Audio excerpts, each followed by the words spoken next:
السلام عليكم ورحمة الله وبركاته. الحمد لله رب العالمين والعاقبة للمتقين ولا عدوان إلا على الظالمين والصلاة والسلام على أشرف الأنبياء والمرسلين وعلى آله وأصحابه أجمعين أما بعد. فقد قال الله تعالى في كتابه العزيز: أعوذ بالله من الشيطان الرجيم. يا أيها الذين آمنوا اتقوا الله حق تقاته ولا تموتن إلا وأنتم مسلمون.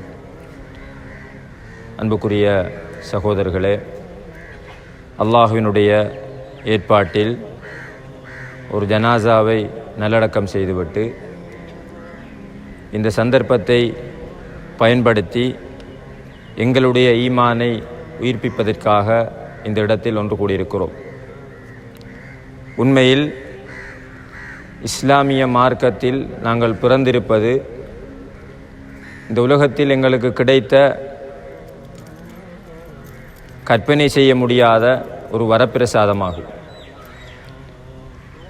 ஏனென்றால் இஸ்லாத்தினுடைய வணக்க வழிபாடுகளை செய்கிற போது கஷ்டங்களையும் சங்கடங்களையும் உணர்கிற ஒரு நிலை ஒரு சாராரிடத்தில் இருப்பதை பார்க்கிறோம்.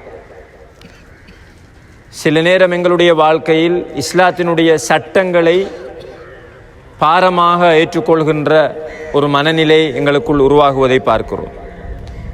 சில நேரம் எங்களுடைய மன இச்சைக்கு, எங்களுடைய ஆசைக்கு இஸ்லாத்தினுடைய ஹுதூதுகள், அதனுடைய வரையறைகள் தடையாக அமைந்து விடுவதை பார்க்கிறோம்.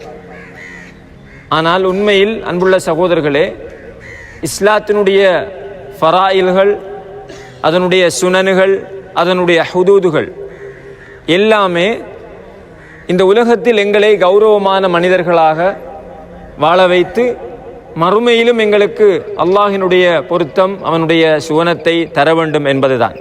இதை சரியாக புரிந்து கொண்டால் இந்த உலகத்திலே நாங்கள் செய்கின்ற வணக்க வழிபாடுகள் எங்களுக்கு இன்னும் இருக்காதா என்ற ஒரு அங்கலாய்ப்பு ஏற்படும். அதை சஹாபாக்கள் உணர்ந்தார்கள். இங்கே எங்களுக்கு கடமையாக்கப்பட்டிருக்கின்ற எல்லா வணக்க வழிபாடுகளினுடைய நோக்கங்களையும் எடுத்துக்கொண்டால் அது எங்களை பண்படுத்துவதாகவே அமைகிறது. அல்லாஹு தஆலா நாங்கள் ஒவ்வொரு நாளும் செய்கின்ற மிக முக்கியமான ஒரு வணக்கம் தான் தொழுகை. இந்த தொழுகையினுடைய நோக்கத்தை பற்றி சொல்லும்போது, இன்ன ஸலாத்த தன்ஹா அனில் ஃபஹ்ஷாஇ வல் முன்கர், நிச்சயமாக நீங்கள் தொழுகின்ற உங்களுடைய தொழுகை உங்களுடைய வாழ்க்கையில் நீங்கள் செய்கின்ற, பேசுகின்ற, நினைக்கின்ற உங்களுடைய கெட்ட விஷயங்களை தடுக்கும் என்று அல்லாஹு தஆலா சொல்கிறான். அதே போல ஜக்காத்து கொடுக்கிறோம். ஜக்காத்து கொடுப்பதினால் அந்த ஜக்காத் உங்களுடைய உள்ளத்தை பரிசுத்தப்படுத்தும் என்று அல்லாஹு தஆலா சொல்கிறான். அதே போல ஹஜ் செய்கிறோம், ஹஜ்ஜும் உங்களோட உள்ளத்தை பக்குவப்படுத்தும் என்று அல்லாஹு தஆலா சொல்கிறான். நோன்பினுடைய நோக்கத்தை பார்த்தால் லஅல்லக்கும் தத்தகூன், நீங்க நல்ல தக்வா உள்ளவர்களாக மாறுவதற்காக என்று அல்லாஹு தஆலா சொல்கிறான். அன்புள்ள சகோதரர்களே, கொஞ்சம் சிந்தித்து பார்க்க வேண்டும். இந்த வணக்கங்களை எல்லாம் செய்கிற நாங்கள் எங்களை கொஞ்சம் முஹாசபா செய்ய வேண்டும். இந்த வணக்கங்கள் எல்லாம் இந்த உள்ளத்தை பண்படுத்துவதற்காக, இந்த உள்ள நோய்களை சுத்திகரிப்பதற்காகத்தான் இந்த வணக்க வழிபாடுகள் என் மீது கடமையாக்கப்பட்டிருக்கிறது. அப்படி என்றால் இன்னும் என்னுடைய உள்ளத்தில் நோய் குடிகொண்டிருக்கிறதே, அப்ப இந்த வணக்க வழிபாடுகளை நான் சரியாக செய்யவில்லையா? இதில் குறைபாடுகள் இருக்கின்றதா? இந்த வணக்க வழிபாடுகள் உயிரோட்டம் அற்றதாக என்னுடைய நாள் கழிகிறதா என்ற ஒரு மிக முக்கியமான ஒரு முஹாசபாவை எங்களுக்குள் நாங்கள் செய்து கொள்ள வேண்டும். ஏனென்றால் அல்லாஹு தஆலா குர்ஆனிலே சொல்கிறான், கத் அஃப்லஹ மன் தஸக்கா, கத் அஃப்லஹ மன் ஸக்காஹா, யார் ஒருவர் இந்த உள்ளத்தை பரிசுத்தப்படுத்திக் கொள்கிறாரோ, தொழுது, ஹஜ் செய்து, நோன்பு பிடிச்சி, ஜக்காத்து கொடுத்து, இதர வணக்க வழிபாடுகளை எல்லாம் செய்து யாரொருவர் தன்னுடைய நஃப்ஸை தூய்மைப்படுத்திக் கொள்கிறாரோ அவர் வெற்றி பெற்று விட்டார். வகத் ஹாப மன் தஸ்ஸாஹா, யார் அதில் தோல்வி அடைந்தாரோ, அந்த உள்ளத்தை நோயுள்ளதாகவே வைத்து கொண்டு இந்த கபரை சந்திக்கிறாரோ, அவர் வகத் ஹாப தோல்வி அடைந்து விட்டார் என்று அல்லாஹு தாலா சொல்கிறான். அன்புள்ள சகோதரர்களே, எனவே இந்த வணக்க வழிபாடுகளை கொண்டு நாங்கள் வாழ்கிற இந்த கொஞ்ச காலத்துக்குள் எங்களுடைய உள்ளத்தை பரிசுத்தம் அடைய வைத்து, அந்த பரிசுத்தம் அடைந்த நிலையில் இந்த கபரை நாங்கள் சந்திக்க வேண்டும் என்பதுதான் அல்லாஹு தாலா இந்த மார்க்கத்தை எங்களுக்கு தந்திருப்பதற்கான பிரதானமான நோக்கமாகும். வேறு நோக்கங்கள் கிடையாது. அல்லாஹு தாலா அதை குர்ஆனிலே சொல்கிறான், வமா ஹலக்துல் ஜின்ன வல் இன்ஸ இல்லா லியஅ்புதூன். உங்களை நான் படைச்சிருக்கிறது என்ன வணங்கத்தான்.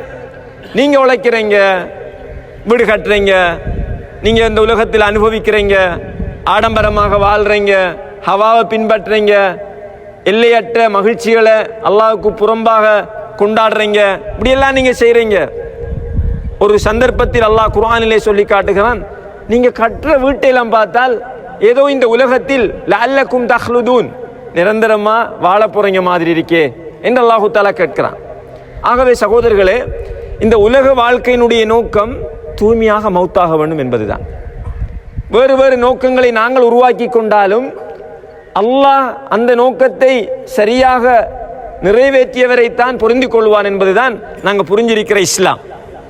எனவே அந்த நோக்கத்தை புரிஞ்சு கொண்டு இந்த உலகத்தில் நாங்கள் வாழ வேண்டும். துரதிர்ஷ்டவசம் சகோதரர்களே, இன்றைக்கு எல்லார் உள்ளத்திலேயுமே நோய் அல்லாஹு தாலா ரஹ்மத் செய்தவர்களை தவிர. நாங்கள் எல்லாருமே பாருங்க, இந்த இடத்தில் என்னுடைய வாழ்க்கையிலே என்னுடைய குடும்ப உறவுகளோட, என்னுடைய தொழில் உறவுகளோட, என்னுடைய நண்பர்களோட, இன்னொரு மனிதர்களோட யாரோடையுமே எனக்கு எந்த மனக்கசப்பும் இல்லை என்று சொல்ற ஒருத்தர் கையோசத்துங்க என்றால் பெரும்பாலும் மிக மிக அரிதாகத்தான் இருக்கும். நான் தொடக்கம் நாங்கள் எல்லாருமே யாரோடையும் எனக்கு எந்த பிரச்சனையும் இல்லை என்று ஒருத்தர் கையோசத்துங்க பாபம் என்றால் யாரும் இருக்க மாட்டாங்க என்ற அளவுக்கு இன்றைக்கு எங்களுடைய மனநிலைகள் மாறி போயிருக்கிறது. எங்களுடைய உள்ளத்தில் நிறைய பொறாமை இருக்கிறது, காழ்ப்புணர்வு இருக்கிறது, வஞ்சகம் இருக்கிறது, சின்ன சின்ன காரணங்களுக்காக உறவுகளை துண்டிச்சு வாழ்ற மனநிலை இருக்கிறது, பெருமை இருக்கிறது, புகழ் இருக்கிறது. சகோதரர்களே, இதெல்லாம் இந்த உள நோய்களினுடைய வெளிப்பாடு. உள்ளத்தில் நோய் இருக்கி என்றதை நாங்கள் அறிஞ்சு கொள்றதுக்கான வெளிப்பாடுகள். அன்புள்ள சகோதரர்களே, அழகான ஒரு சம்பவத்தை கூறி முடித்துக் கொள்கிறேன். அபூபக்கர் சித்திக் ரலியல்லாஹு அன்ஹு அவர்களுடைய மகள் தான் யாரு? ஆயிஷா ரலியல்லாஹு அன்ஹா அவர்கள். அருமைக்குரிய இரக்கமான ஒரு மகள். அதே நேரம் ஆயிஷா யாரு? ரசூல் ஸல்லல்லாஹு அலைஹி வஸல்லம் அவர்களுடைய மகள், முக்கியமான ஒரு பெண். இந்த ஆயிஷா ரலியல்லாஹு அன்ஹா அவர்கள் மீது ஒரு அவதூறு குற்றச்சாட்டு சொல்லப்படுகிறது. ரசூல் ஸல்லல்லாஹு அலைஹி வஸல்லம் அவர்களுடைய மகள் மனைவி ஆயிஷா ரலியல்லாஹு அன்ஹா அவர்கள் மீதும், அபூபக்கர் ரலியல்லாஹு அன்ஹு அவர்களுடைய மகள் ஆயிஷா ரலியல்லாஹு அன்ஹா அவர்கள் மீதும் ஒரு மிக பெரியதொரு அவதூறு குற்றச்சாட்டு சொல்லப்படுகிறது. என்ன அந்த குற்றச்சாட்டு? விபச்சாரம் செஞ்ச என்ற ஒரு குற்றச்சாட்டு. இது அந்த தந்தையுடைய மனசில் எப்படி இருக்கும்? என்னுடைய மகள் மீது யோசிச்சு பாருங்க, என்னுடைய மகள் மீது ஒருவர் சும்மா ஒரு களவெடுத்தன்னு சொன்னாலும் பரவாயில்ல, விபச்சாரம் செஞ்சன்னு சொன்னால் எப்படி இருக்கும்? அதுவும் அல்லாஹுடைய தூதரின் மனைவி. சுப்ஹானல்லாஹ், அல்லாஹுடைய தூதரின் மனைவி. அந்த விபச்சார குற்றச்சாட்டு ஒரு வீடு அளவில் நின்று கொள்ளல, அது ஊர் முழுக்க பரவுது, பரபரப்பா பேசப்படுது. ஆயிஷா ரலியல்லாஹு அன்ஹா அவர்கள் யார்கிட்ட போனாலும் ஒரு மாதிரியா பார்க்குறாங்க. முனாஃபிக்குகள் பெரிய கதையை கிளப்பி விட்டாங்க, அவங்களுக்கு வெளியே போக இயலாது. கணவனை போய் பார்க்குறாங்க, அவரும் நம்பின மாதிரி தான் இருக்கிறார். பாப்பாவை போய் சந்திக்கிறாங்க, அவர் முகம் கொடுக்கல, யாரும் முகம் கொடுக்கல, உறவினர்களும் முகம் கொடுக்கல, சமூகமும் முகம் கொடுக்கல. அப்படி ஒரு மனவேதனையான ஒரு குற்றச்சாட்டு அங்கே முன்வைக்கப்பட்டது. சகோதரர்களே, ஒரு வாப்பாட மனசில் இது எவ்வளவு வேதனையை கொடுக்கும். இந்த குற்றச்சாட்டை முன்வைத்தவர்களில் ஒருவர் தான் மிஸ்தாஹ் என்பவர். இவர் பத்ரிலே கலந்து கொண்ட ஒரு சஹாபி. ஆயிஷா ரலியல்லாஹு அன்ஹா அவர்கள் ஒரு பத்தினி பெண், ஒரு தூய்மையான பெண் என்ற அல் குர்ஆன் வசனம் இறங்கியதற்கு பின்னர்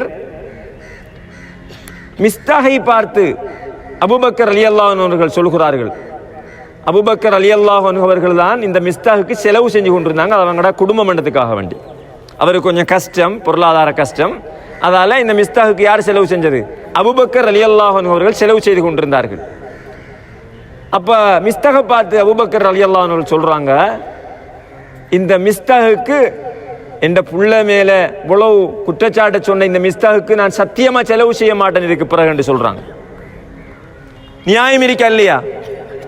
எந்த புள்ளைய இவ்வளவு களங்கப்படுத்திட்டே என்ற ஒரு மனிதனுடைய இயல்பின் அடிப்படையில் அதை சொல்கிறார்கள். சகோதரர்களை, இந்த வரலாறுகளுக்கு என்ன சொல்ல வேண்டும் என்றால், மனிதனுக்கென்ற ஒரு இயல்பு இருக்கு. அல்லாஹு தஆலா குர்ஆனிலே சொல்கிறான், இன்ன நஃப்ஸல அம்மாரத்தும் பிஸ்ஸு. மனிதனுடைய உள்ளம் இயல்பாக என்ன செய்யும்? தீமை ஏவும். இது மனிதனுடைய இயல்பு. பழி வாங்க வேண்டும், பொறாமப்படுறது, ஆசைப்படுறது எல்லாம் மனிதனுடைய உணர்வோடு உள்ளது. இதுக்கு பின்னால நாங்க போனால் சொர்க்கம் போக இயலாது. எங்களுடைய ஆசையும் எங்களுடைய மன இச்சையும் சொல்றதுக்கு பின்னால நாங்க பயணித்தால் சொர்க்கம் போக இயலாது. நண்பர்களோடு இருக்கிற நேரம், குடும்பங்களோடு இருக்கிற நேரம், யாரையாவது ஒருத்தரை பத்தி புறம் பேசுற ஒரு நிலை வந்தா எங்களுக்கு கொஞ்சம் விருப்பமா இருக்கும். அது ஆனா அதை பேசினா சொர்க்கம் போக இயலாது. அது மன இச்சைக்கு பின்னால போறது. அந்த அடிப்படையில தான் அபூபக்கருக்கு ஒரு மனசு வந்துச்சு, இந்த மிஸ்தாஹுக்கு நீ செலவு செய்யறல்ல அப்படின்ட்டு. அல்லாஹுடைய குர்ஆன் வசனம் அந்த சிந்தனை உடைக்குது சகோதரர்களே. இதான் எங்களுக்கு வர வேண்டும். நாங்கள் ஒன்று நினைப்போம், இப்படி செஞ்ச நல்லமெண்டு. குர்ஆனும் ஹதீஸும் அதுக்கு எதிராக சொன்னா என்ன செய்ய வேண்டும்? அதைத்தான் எடுக்க வேண்டும். அது உள தூய்மையினுடைய வெளிப்பாடு. அல்லாஹு தஆலா அபூபக்கர் ரலியல்லாஹு அன்ஹு அவர்களை பார்த்து சொல்றான், அலா துஹிப்பூன ஐ யக்ஃபிரல்லாஹு லக்கும். அபூபக்கரே, நீங்க இப்படி சத்தியம் செய்ய வேண்டாம். ஒருத்தருக்கு கொடுக்க மாட்டேன் என்று நீங்க சத்தியம் செய்ய வேண்டாம். அல்லாஹ் உங்களை மன்னிப்பதை நீங்கள் விரும்ப வேண்டாமா? அப்ப அல்லாஹுடைய மன்னிப்பு உங்களுக்கு வேண்டும் என்றால் இந்த மிஸ்தாஹை நீங்கள் மன்னியுங்கள் என்ற குர்ஆன் வசனம் வருது. இப்ப அவர சிந்தனை வேற, குர்ஆன் வசனம் அதுக்கு எது எடுக்கிறார்? உடனடியாக தௌபா செய்து மிஸ்தாஹுக்கு நான் இதன் பிறகு செலவு செய்வேன் என்று சொல்கிறார். சகோதரர்களே, இந்த மனநிலை எங்களுக்கு வருமாக இருந்தால், எங்களோட மன உச்சை உண்ட முழுமையா விரும்பி அதற்கு எதிரான ஒரு கட்டளை அல் குர்ஆனும் சுன்னாவும் சொல்லுகின்ற அந்த நிலைக்கு உடனடியாக திரும்புகின்ற மனநிலை என்னிடத்திலும் உங்களிடத்திலும் இருக்கும் என்றால் அல்ஹம்துலில்லாஹ், எங்களுடைய உள்ளம் தூய்மையாக இருக்கிறது. இப்ப முஹாசபா செய்யுங்கள். நீங்க நல்ல இன்ட்ரெஸ்ட் வியாபாரம் செய்து கொண்டிருக்கிற போது அதான் சொல்லுகிற நேரம் பள்ளிவாசலுக்கு விரைந்து ஓட வேண்டும். இது எவ்வளவு முக்கியமான வேலையாக இருந்தாலும் நான் ஓடித்தான் ஆக வேண்டும் என்று எங்கட மனம் சொன்னால் அல்ஹம்துலில்லாஹ், எங்களுடைய உள்ளம் தூய்மையாக இருக்கிறது. புறம் பேசிக் கொண்டிருக்கின்ற ஒரு சபையிலே அல்லாஹ்வுக்கு பயந்து கொள்ளுங்கள், இப்படி பேசாதீர்கள், மனிதனுடைய மாமிசத்தை புசிக்கிறீர்கள், அந்த அடியானுக்கு அநியாயம் செய்கிறீர்கள் என்று எழுந்து அந்த இடத்தை விட்டு ஒதுங்கக்கூடிய மனநிலை எங்களுக்கு வருமாக இருந்தால் அல்ஹம்துலில்லாஹ், எங்களோட உள்ளம் தூய்மையாக இருக்கிறது. ஒரு பொருளாதார நெருக்கடியில் இது ஹராம், நான் பட்டணியா கடந்தாலும் எனக்கு இது வேண்டாம் என்று சொல்லக்கூடிய மனநிலை எங்களுக்கு வருமாக இருந்தால் எங்களுடைய உள்ளம் தூய்மையாக இருக்கிறது. எவ்வளவு என்னை கேவலப்படுத்தினாலும் இழிவடைய செய்தாலும் என்னுடைய இரத்த உறவை அல்லாஹுக்காக நான் எவ்வளவு அவமானங்களை சந்தித்தேனும் சேர்ந்து நடப்பேன் என்று ஒருவர் சொல்லுவாராக இருந்தால் அவருடைய உள்ளம் தூய்மையாக இருக்கிறது. இப்படியான நிலைகளோடு இந்த கபரை நாங்கள் அடைந்தால் நாங்கள் வெற்றி பெற்றவர்களாக மாறலாம்.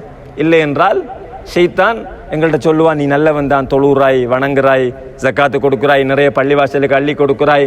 ஆனால் ஒரு பக்கம் உறவோட பிரச்சனை, அம்மா அப்பாவோட பிரச்சனை, தங்கச்சிமாரோட பிரச்சனை, புறம் பேசுறது, எல்லா ஹவாக்கு பின்னால போறது எல்லாம் நடக்கும். ஆனால் டைமுக்கு தொழுக, டைமுக்கு ஜக்காத்து, பள்ளிவாசல், நிர்வாகம், நல்ல பணிகள் எல்லாம் நடக்கும். ஆனால் இங்க பிரச்சனை எங்களுக்கு தெரியாம நாங்கள் மௌத்தாயிருவோம். நாளைக்கு நன்மைகளோடு அப்படியே நிற்போம். மலையை போல நன்மையை வச்சு கொண்டு ஒரு அடியான் ஓடி வருவான், அல்லாஹ்ட்ட முறைப்படுவான், அந்த நன்மையெல்லாம் தூக்கி கொடுத்துட்டு நரகத்துக்கு போற ஒரு நிலை வந்துவிடும் சகோதரர்களே. எனவே உள தூய்மையோடு மௌத்தாக வேண்டும் என்ற இலக்கோடு இந்த உலகத்தில் வாழ வேண்டும் என்பதுதான் இஸ்லாத்தினுடைய அறைகூவலாகும். அல்லாஹு தஆலா அதைத்தான் சொல்கிறான், வலா தமூதுன்ன இல்லா வ அன்தும் முஸ்லிமூன், முஸ்லிம்களாக அன்றி மௌத்தாகி விடாதீர்கள் என்று சொல்கிறான். எல்லாம் வல்ல அல்லாஹு ஜல்ல ஷஅனுஹு தஆலா உள தூய்மையோடு வாழ்ந்து, இந்த உள தூய்மை என்றால் என்ன என்பதை சரியாக புரிந்து, அதனுடைய வெளிப்பாடுகள் நான் மேலே சொன்ன மாதிரி எப்படி இருக்க வேண்டும் என்பதையும் சரியாக புரிந்து, அதன் அடிப்படையில் அமல் செய்தவர்களாக வாழ்ந்து மௌத்தாகக்கூடிய பாக்கியத்தை எனக்கும் உங்களுக்கும் தந்தருள்வானாக.